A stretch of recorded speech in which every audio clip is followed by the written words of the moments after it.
A summary view of the rights of British America, August 1774. The legislature of Virginia happened to be in session in Williamsburg when news was received of the passage by the British Parliament of the Boston Port Bill, which was to take effect on the first day of June then ensuing.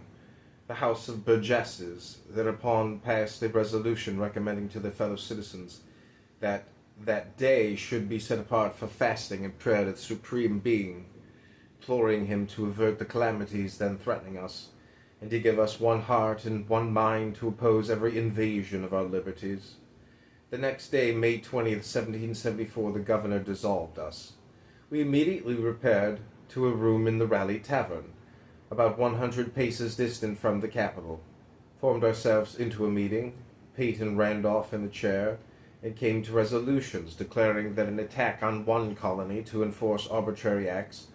ought to be considered an attack on all, and to be opposed by the united wisdom of all. We therefore appointed a committee of correspondence to address letters to the speakers of the several houses of representatives of the colonies, proposing the appointment of deputies from each, to meet annually in a general congress, to deliberate on their common interests, and on the measures to be pursued in common.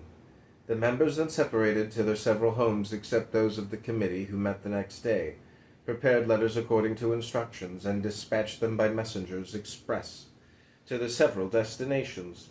It had been agreed also by the meeting that the burgesses, who should be elected under the writs then issuing, should be requested to meet in convention on a certain day in August, to learn the results of these letters, and to appoint delegates to a congress, should that measure be approved by the other colonies. At the election, the people re-elected every man of the former assembly as a proof of their approbation of what they had done. Before I left home to attend the convention, I prepared what I thought might be given in instruction to the delegates who should be appointed to attend the General Congress proposed. They were drawn in haste with a number of blanks, with some uncertainties and inaccuracies of historical facts. When I neglected at the moment, knowing they could be readily corrected at the meeting, I set out on my journey,